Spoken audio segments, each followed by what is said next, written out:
Hey team, it is with some urgency that I bring you today's bonus episode. Let's get stuck right into it. Well, I said, welcome to a small business marketing show where successful small business owners share their souls to take your marketing straight to the lead. Now, here's your host, Mr. Timbo Reid. And welcome back, listeners, to another episode of Australia's #1 marketing show. I'm your host, Timbo Reid. You, so much more importantly, you're a motivated business owner and you are ready to crank out some great marketing.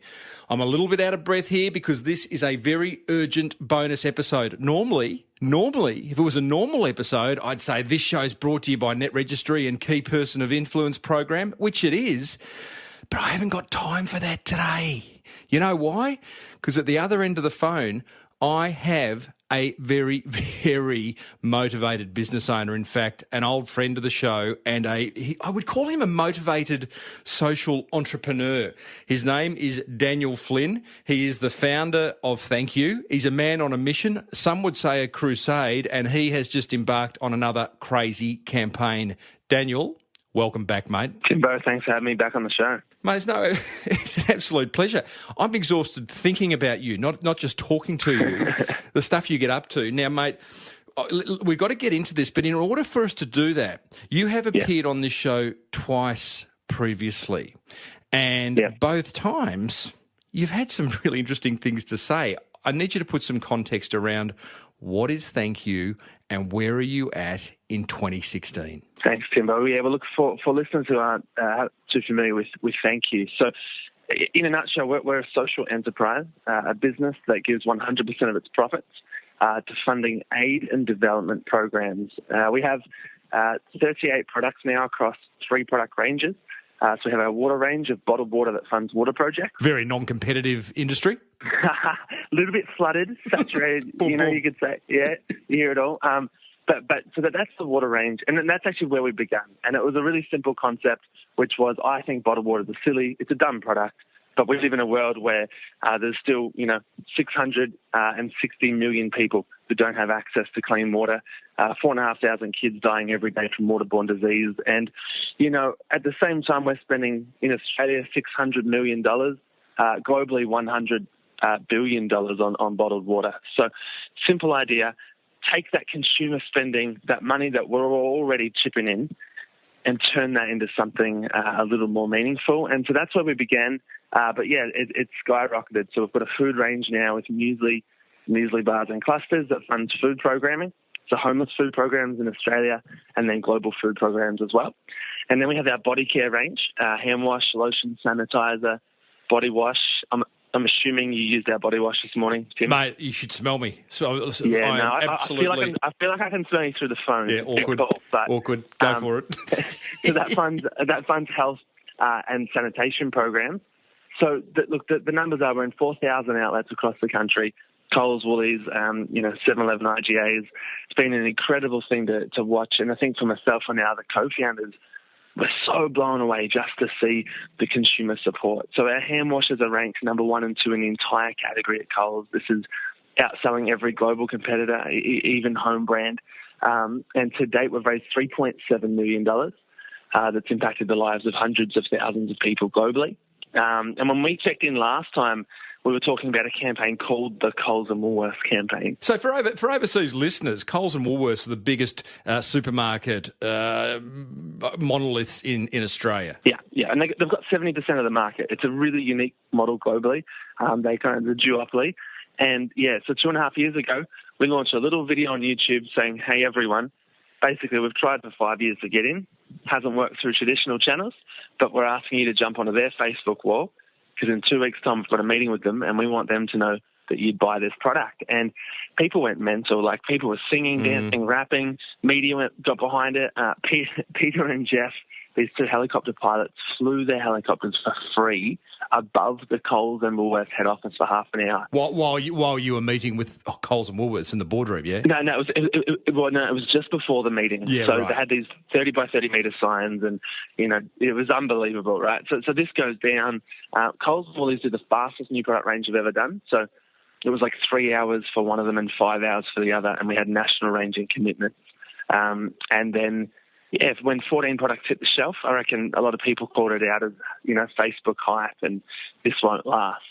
Because in water, we're up against some big brands you might be familiar with, but then in body care, gosh, there's more big brands we're up against, and then in food, and so people said it's not going to last, and that was 2.5 years ago. And at that point, we were 5 years in, and we'd raised $500,000. So today, last 2.5 years, 3.2 million raised. Next month, another 400,000 goes out. So it's working. Double the product ranging, and we've got some exciting things just around the corner. And let's talk about them in a minute, Dan. But there's a couple of questions. Like, one is, how do you feel when you you just flicked off that in the last couple of minutes, those achievements. You are a humble guy. I know you think, you love getting out there and you get on the public speaking circuit and all that. But, seriously, been a moment when you've sat back and reflected, had a tear, someone said something that has made you stop and really consider what you guys are doing? It's a good question. There's been moments where I've stopped to consider because I thought, it's really important. And I think some of those times of reflection have probably happened more overseas when we've travelled to see the programs. And how often do you do that? Well, it depends on the year, but maybe a couple of times a year. And we have team members that go far more than myself. I know you're so early into it, so it's probably not even appropriate, I'm sure, to reflect. But at the same time, pretty important to celebrate the wins. How do you celebrate the wins back at head office? That's a great question. It's a great question. Friday night we had a little gathering with all of our team, and for an hour we just went through the last 3 weeks and the wins, and we had a bit of food, chilled out, celebrated, congratulated different team members. And you know what? It's funny because about a week, 4 or 5 days ago, I was on a podcast and this guy said, "Hey, so what would you tell your younger self? What advice would you give your younger self?" And I said, well, I'd give my younger self the advice to celebrate the wins, but then I confessed and actually I'm going to tell myself that as I drive home because I'm so stressed. I feel this pressure. And I haven't actually in the last few weeks celebrated the wins that we have had, and I think that's the biggest strat is you never stop and consider. At the same time, and maybe other business owners listening have that same feeling where it's like you always can see where you think you should be or the possibilities. And so where you are now, you end up looking at the gap rather than looking back and celebrating. And so I'm a little bit like that. So it's a bit of a flaw. What do you do with the stress? You're the CEO or whatever you call yourself of a very burgeoning FMCG business. There must be stresses that come with that. What do you do? Yeah.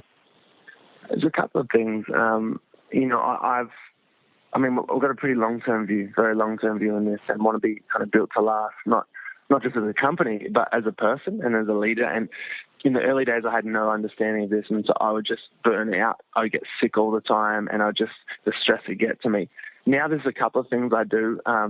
One is just realizing that, hey, if I let this stress get to me, which it sometimes does, but if I live in that, I'm never going to be able to handle where this should go. And it's kind of this reminder of, hey, if I don't get a grip of myself now, I'm never going to be able to be that person who I think should lead this in the future. But the other thing too is, and this sounds really simple, but I take a day off a week. So it's, usually on the weekend. And when I say off, so do most people. Yeah, so do most people. But I take 2 days off. But there's one day in a week where when I say I'm off email, I'm off social media. We're running our biggest campaign ever, and on Sunday, day 2 of campaign, day 3, I didn't check my emails, didn't check social media, and that was hard. It was almost a game, though. It's like protect your mind. And Justine, who's our other co-founder, and we're married, right? So we live together. So it's even more important that we focus on the rest side, and that's, I think, how I handle the stress. So tomorrow is my day off. So if you're like, hey, let's do a podcast tomorrow, I'd say, Timo, could we do it Monday? Or, yeah. You know what I mean? Because I really need that day. In fact, last Sunday we missed out on 7 years. They wanted to do a feature, and I thought, man, if I do it, it'll be 2 hours. It'll be a big win, but man, I'm going to crumble. Wow. I can't just keep going. So we turned down what is a big opportunity. Now I hope we've got some news for him this week or next week. Yes. But if you don't fight for that rest, that's what I've learned, Mate, that's so honourable, because it is. I mean, it would be so easy to say yes to some national news coverage or to whatever. But there's not going to be a day that goes by where an opportunity is not going to show itself. That's it. That's it. I love it, mate. Before we get stuck into the big campaign that you have just launched, because I think it's really important to get inside your head and understand how the hell you kind of, you manage all this stuff. You are on a crusade to end world poverty. Many would look at you in the eye and go, well done, and then walk away and go, do you hear what that guy said? Like, let's be real here. How do you maintain the heat around that crusade? Because you must just have to look at a stat and go, well, wow, you might have raised a few $1 million, but it's going to take billions to. How do you maintain it? Yeah, look, I'm a little bit of a numbers guy. I mean, I'm not great with detail. The co-founder Jared, he's got that sorted. But for me, I suppose I look at the numbers a bit, and that can be depressing particularly when you talk about global poverty. But I actually think it's not. So there's 1 billion people right now living in extreme poverty. It's a ridiculously big number.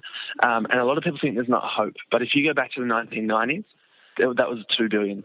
So there is a real reduction happening. The global goal is for that number of 1 billion in extreme poverty to be 0 by 2030.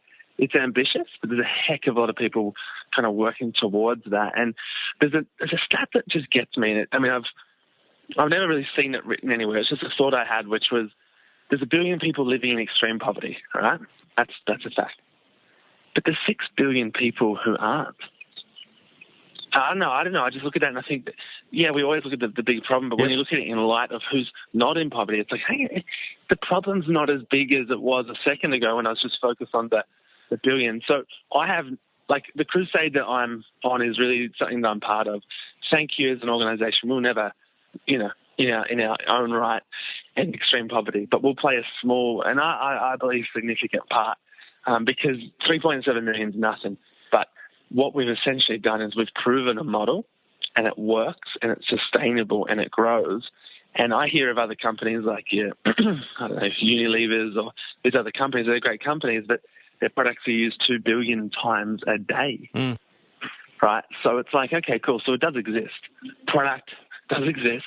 And maybe it's ambitious and dreamy and all that, but I look at those numbers and they kind of wake me up a bit going, I know it's already being done. It's, not quite how Thankyou plans to do it, but they got you. Yeah. And some days I get completely overwhelmed and I just want to stay in bed. So they're the other days as well. So how do you get up? How do you not stay in bed? Like, what is what is that? Is there a sentence? Is there an image? Is there a moment in time that you go back to and go, well, that's getting me out of bed? Yeah, there's a few, Timbo. There's a few. I did a walk one day with this kid, Danny, who was 15. And that was a couple of years into our journey when we were in Burundi visiting the field. And when I walked with him, it was a hot day in this part of Africa, and we're walking to get water where he used to collect water from. So he was showing me where he used to collect it. And we were talking through a translator, and it was just this really awesome, like, kid-to-kid moment. And we're laughing and kind of joking through a translator, which is hard. And I'm pretty sure he's paying me out and stuff. But we do this walk. We see where the water he used to collect. And his walk was twice a day in that heat. He sore back, sore neck. I mean, it made him sick. And there's all those sort of stories. For me, I sit there. I mean, if I'm in bed, I'm thinking, mate, I actually haven't got it that tough. Like, I don't want to get to the office because I'm scared of my email. Yeah. I'm scared of another problem today. But realistically, mate, there are kids, there are people going through a heck of a lot worse than me. And for me, that's like a, come on, man, wake up. Not a guilt thing, but just a reminder, I suppose. Hey, listeners, I'm chatting with Daniel Flynn. He's the founder of Thankyou. He's on a mission. At this point, I'd normally run some sponsor ads. Haven't got time. We're on a mission here. We're on a crusade. So thank you to Net Registry and Key Person of Influence for everything they do, for making this interview possible. Dan, you embarked on this big campaign, the next big campaign, mate, hence the urgency of getting this episode out. I'm going to get you to explain it. I am going to preface it by saying, lovingly and constructively. Yeah. There's a lot of messages in here, mate, and I'm not sure which one should rise to the top. And I want to make it clear in this episode which one should rise to the top and what you want people to do. So we can pull that apart. Happy for you to kind of go, what do you mean? This is our biggest campaign. I'm with you, man. It's our biggest and most complex campaign. It is, buddy. So can you give us the kind of... I can't play the 8-minute video right now. I would direct people to go and look at it. What they do, Dan, to find that video? Look, if you jump on our Facebook page, so Thankyou Oz, jump on our Facebook page. The clip's there. It's had a few views already, which is good. Or you can jump on our YouTube channel and see it there. So Thankyou Group YouTube channel, thankyou.co, our website. That'll take you everywhere. So you know what I do? I'm going to give you some marketing tips along the way, if you don't mind, buddy. Nah, mate, that's why I'm here. Good. Because I would, if next time you answer that question, I'd have a URL that just redirects to that video. Because, telling someone to go to the YouTube channel or your Facebook page or your website, it's a good call. It's a good call, man. Yeah, thank you. Okay. So, like thankyouvideo.com or something like that. Whatever. Yeah. So... Now, mate, just tell us what the video, the 8-minute video explains this campaign. You tell us what you're trying to do. Yeah, cool. So we're essentially trying to solve one of our greatest challenges at Thankyou, which is around scalability, right? Taking this idea to the next level. We've got the data. We know that it works. You can make profit. It's sustainable. But when organizations and businesses, and for business owners listening, want to go into a new market, so a new country, or take on a whole new category, you need to invest to do that. And so businesses will take profits and invest it. At Thankyou, our profits go out quarterly to funding our aid and development projects, or you get investors and investment in to you sell equity shares, whatever. At Thankyou, we have no shareholders, and we are owned 100% by our charitable trust, and that model's not changing. So technically, we've got a bit of a flaw in scaling, but this campaign is about going to the people.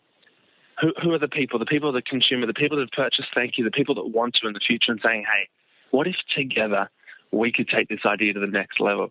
So we've launched, it's sort of a crowdfunding campaign, and I say sort of because it breaks some of the conventions in crowdfunding. But I just spent the last year and a half, Timbo, writing a book, and the book is titled Chapter 1. That's it, Chapter 1. It's the first chapter of the Thankyou story. Hold it in my hand. Sound effect? Yeah. Oh, good. No, I can hear it.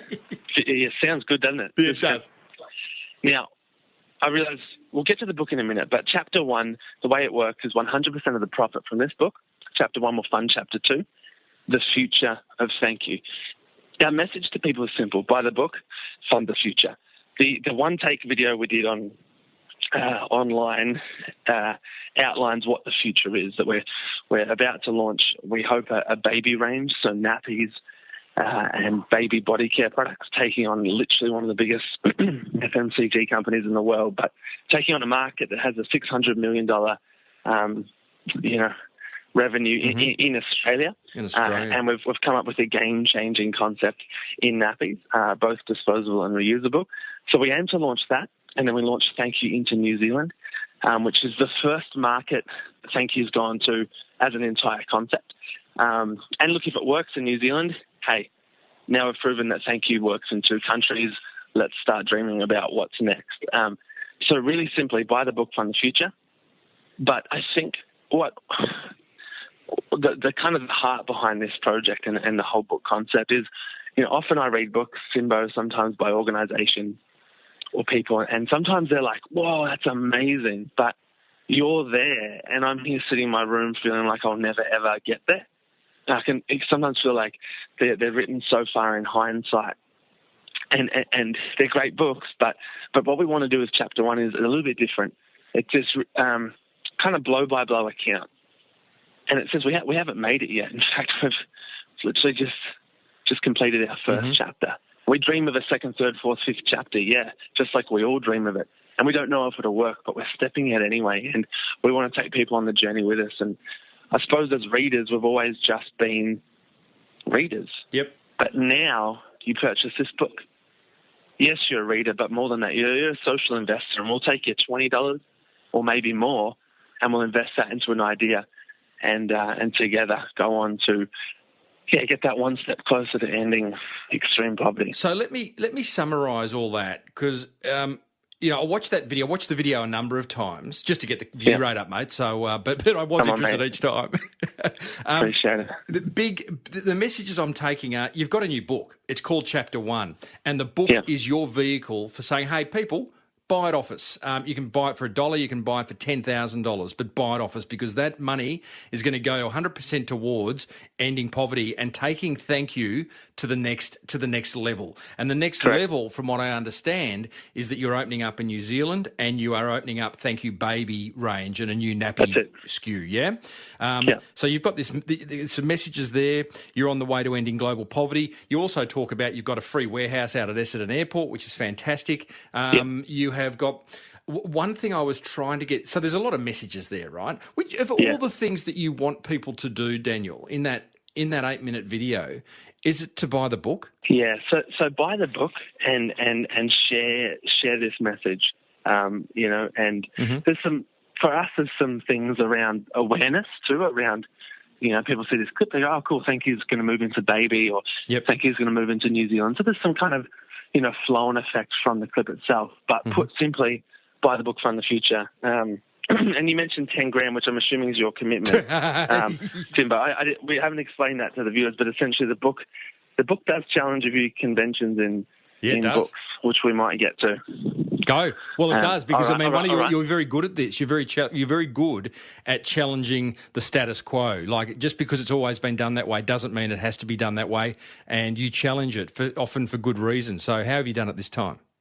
Okay, so that's the greatest thing we've ever learned at Thankyou. To get results that no one's got before, you've got to challenge traditional thinking, and this book is no different. So it launches with no RRP. It's a pay what you want price.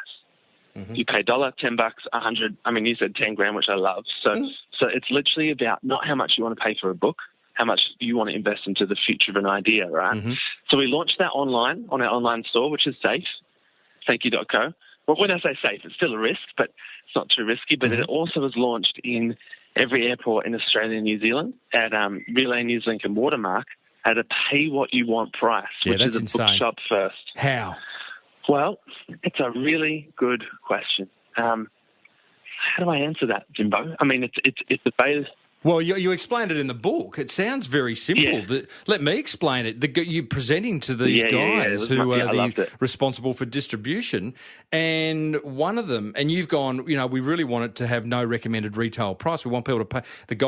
One guy says, our systems aren't set up for that. The other guy kind of whispers, champ, come on, think laterally. And they find a way. And when we sat in that meeting, and that was one of my favourite meetings probably in 7.5 years, because we're new to the book market, obviously, but we sat in the meeting, we showed them, I didn't even have the book ready. So I just had my diary, and I showed it, and then we flipped it sideways, because another convention we've broken is this book is written spine at the top, and the text is written landscape, essentially the wrong way. And I'm explaining to them, guys, we've done our research. There's no book globally that's ever worked in this format. There's no bestseller, but we're challenging convention, and we talked about the benefits of that and how it challenges the reader to think different, and we've got all this research that's going to be amazing. And they're like shaking their heads, and then we said, pay what you want. And that moment happened. And I sat there thinking, Shane's words were to his mate, if we're going to change the game, we're going to have to think different. I'm sitting there going, mate, I've spent 1.5 years writing this book. You haven't even read one word yet, but you just got the whole point.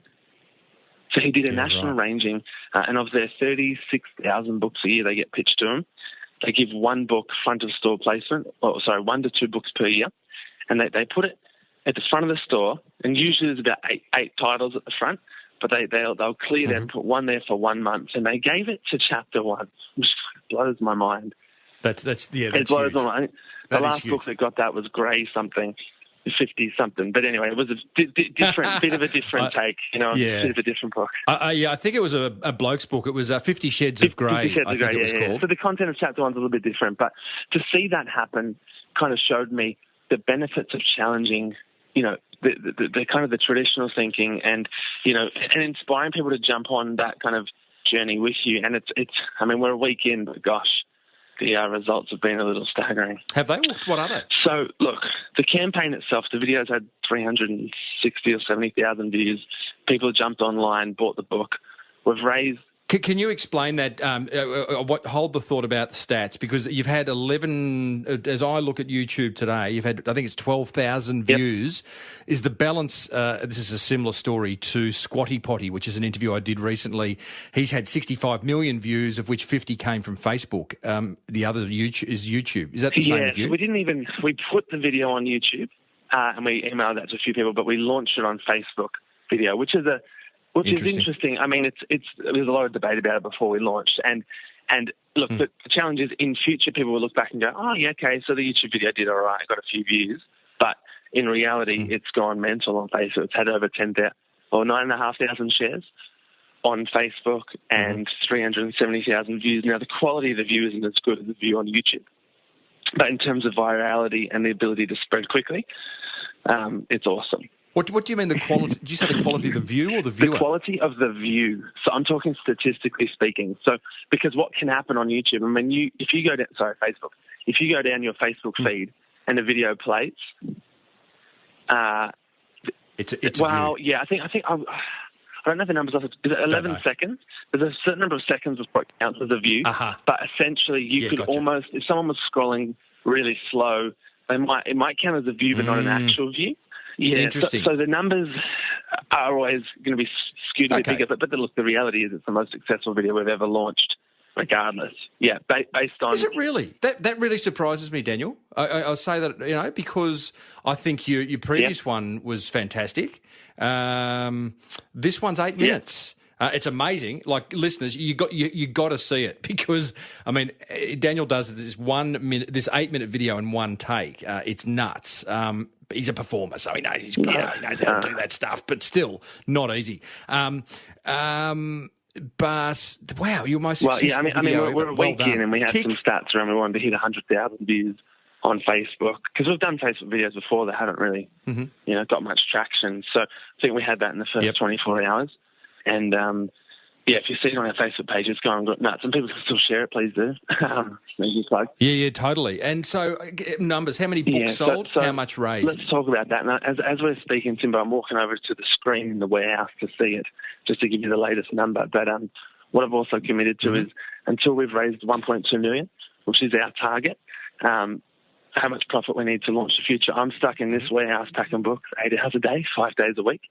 And right now we are at $548,000 of profit raised from the book, 13,000 books sold. Right. Now that's our online sales. The store data sales won't get built in till the end of I think this next week.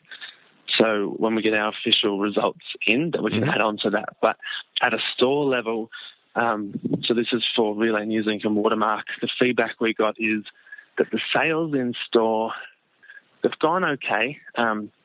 They're second in sales to only one other book launch, which was Harry Potter. Yeah, Harry. Myself, I think I know it. So that's really, really, really, really been remarkable. Can I just get that clear? Second in sales to Harry Potter in launch is what the bookstore's reporting back. Well, we're still in launch. Like, we're only 6 days in sales now, 7. It's a very big stat. So the way it's been put to us over email and that we can share and post out there is, it's second to Harry Potter. It's a great question. I'll ask which Harry Potter, but essentially the other way to look at it is if you named another book that wasn't Harry Potter, it's gone well. So look, the goal for us isn't to just have a book that sells really fast, but it shows that the campaign's working. We've printed 80,000, Timbo. How many books are you printing? A little bit ambitious, but I had 2,000 of my books delivered yesterday. That's a lot. You've just had 80,000 delivered, and you've got them in some kind soul has given you a free airplane hangar out at Essendon Airport. Is that my understanding? Yeah. So Essendon Airport, they've got an old warehouse, and we're in here, and it's actually where we shot the video as well. So the video was shot in here, and we've got books like galore. We've got people packing. We've had volunteers come down, join us. We have a live feed set up, and people are asking questions online. We're answering questions about how this campaign works, because not the most simple and straightforward one. But you know what's probably blown me away the most? The paper cuts? Other than packing books with people, which has just been fun. It's just seeing the paper timber. I'm not a hands-on man, but now I've got paper cuts and it's 30. It was 40 degrees in here the other day. There's no aircon. Darling. What has blown you away the most? I think seeing people's response to the book from this is the campaign, hey guys, help fund the future.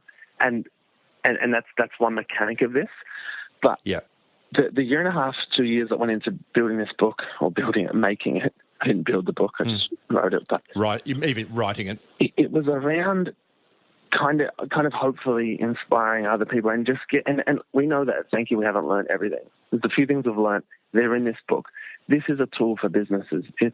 And we're seeing businesses order. Like I'm looking at some pallets, a couple of hundred books out to Xero, 1,200 out to Optus. Unreal. Like these businesses want and they've had samples and they've had a read, now they're putting orders through. And I had an order text in the other night for 800 books for a property conference, and guy wants to give it to everyone in there, and he's bought 30 grand's worth. And nice. It's seeing people going, hey, there's some really good content in here, which was always the hope. And you can't measure this in a campaign, right? Well, I mean, we can measure our stats and our dollars and all that, but you can never measure what this could do for other people and getting them to think about the world and their business and changing and challenging things. And so that you can't measure that stuff, but hearing it and seeing it on social and some of the response, people's posts and what they're saying is super exciting, super humbling, and we hope totally. Yeah, that's something pretty cool. And I've got to say, look, as I said at the start, I'm 50 pages in. I didn't have time to read the whole thing before this interview because I want to get it out, but it is a good book. I am enjoying it. It's not here's how we started and this is what we did. There is business inspiration in there. Dan, $1.2 million is what you're trying to raise. Yeah.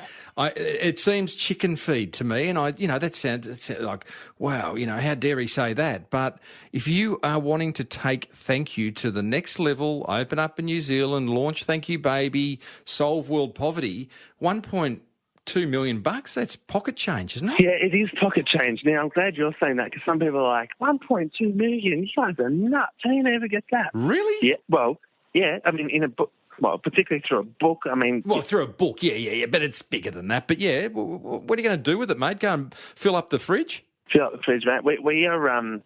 One of our kind of key focuses and maybe values has been around resourcefulness. So when you see that video online that got shot, I think in total we spent...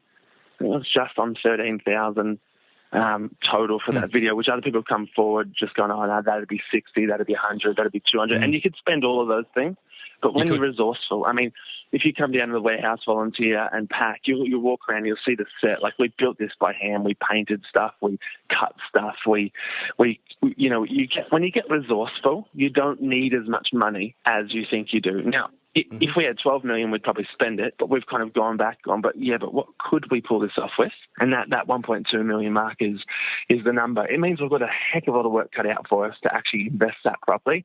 Where are you going to spend it? Don't go through the whole, budget, but what's the number one thing you're going to spend 1.2 on? Well, it's split pretty much 50-50 New Zealand and then Baby. So, and they're both different. So for Baby, there's some costs around commercializing the product. So when you take it from concept to a commercial product ready for grocery, there's a couple of entry costs to grocery, which are, I don't want to comment too much that they're annoying, but I think they're very annoying. But man, that's right now. Yeah. Woolworths, Coles, 7-Eleven, IGA, get over it. This is Thankyou, and you want Thankyou to pay large amounts of money to have the right to be on your shelves. Yeah. Get on with it. I know, mate. I know. And but the reality of you can't say that. No, I know, but I'm glad you did. So let's pump that out on the networks. But it is a tough one. We always push for lower fees and lower. It's disgusting. There are real costs. So there's a part of that. But then also there's the marketing launch of it. So in Baby, we're taking on a few people. Some are spending, I think, $10 million a year on marketing, and that's a lot of money. Now, we'll have our own sort of nappy baby launch campaign that will be, the funding we'll need for that, and sort of the first probably 6 months of the marketing of that range. And there's probably one or two extra staff roles I need to look at. But New Zealand's a bit different in itself because that is a startup of a new country. Dan, you break the rules. Why wouldn't you, again, 1.2 million split between Baby and New Zealand, not a lot of dough. You said there's a need for a marketing campaign inside that budget. If you thought, I just had an idea, would you crowdsource a guerrilla marketing idea? Because you're good. What I love about Thankyou is you're brave. You take risks. You challenge conventions. Conventionally, a marketing campaign, sit around the boardroom table, say, what are we going to do, fellas? Let's do something crazy. And you generally come up with something crazy. But if you actually thought about putting it out to your tribe, which you now have, and maybe you need to be selective and put it out to the tribe of advertising agencies in Australia or the world, I don't know, but say, give us your best guerrilla marketing idea that's going to get us noticed. Yeah, and look, you know what? I might write that down too, Bo, because Thank you very much. I think that for this to work with small budgets, it'll take some pretty creative things and to pull this off. I just think I speak to so many marketers, and generally the criteria for getting on the show is you've got to be a good marketer because, and they are, but. Boy, oh boy, when I see people break the rules. And, I had a chat with a fellow, what's his name, Arthur Greeno from Chick-fil-A. It's like a KFC franchise in the States. He talks about remarkable marketing, and he's already broken 2 Guinness Book of World Records in the spirit of getting exposure. He did silly things like, he heard a customer one day say in one of his franchises, I love Chick-fil-A so much I could marry it. Stupid thing to say. Yeah. But, of course, Arthur organises a wedding, right, for this guy to marry. So just I love it. I just love it. And like you do, you've got all the ducks in a row to have that courage and go and really do some, world's best guerrilla marketing and get this puppy noticed beyond an 8-minute video, beyond a book, beyond, anyway, you know what I'm saying. I know what you're saying, I'd encourage you to do it. And look, part of this campaign, and this is the bit that, the marketers will pick up. But when you launch a product range, essentially what we've just done is we've just pre-launched a product range. So when you watch the video, you'll see this baby set, you'll see the nappy products. Now, the risk we took, and it's a huge risk in doing that, is we've just let all of our competitors know, hey, we're hopefully coming to this category. Because remember, so that in itself is pre-launch, I had a few people pretty stressed from an advisory perspective around that. But you know what's happened? It's already working. We are seeing the blogosphere for mummy bloggers posting screenshots to literally hundreds of thousands of people. And then the comments are coming back going, oh my gosh, if that's what they look like. One mum I read, I'm not sure how we're going to action this, but off your last comment, she's like, oh my goodness, monochromatic nappies, like the monochrome design. She goes, I'm getting clucky again. So that's cool. She wants to have kids again. We should probably interview her and see if she'll be up for kids for the nappy. That's probably what you're dreaming of. But I'm not saying anything. Mate, you are creating so much potential. It's exciting. I'm embarrassed that I've kept you for 37 minutes or so. You've got books to pack and the world to save, mate. So, look, just, big ups to you, buddy. And, Thanks. Anything this show can do to help, as always, we're willing to do. What do people need to do, mate? They need to go to... Thankyou.co. That's it. Thankyou.co. If you really want to be ambitious, /chapter 1, but you'll figure it out at thankyou.co, our website. Everything's there. Videos there. You can purchase a book. You can pay what you want. I'll pack it today and we'll ship it out ASAP to you. And help spread the word and join the community. Mate, I'm going to ring you in a few weeks' time like I did last time on the show, just out of the blue to get a quick check-in. Yep. But all the best with it, Daniel, and good on you, buddy. Thanks, mate. Appreciate it, Timbo. Just get on board. That's all I got to say. You know what Daniel's doing. You know how to do it. This is an episode I want to get out into the marketplace real quick.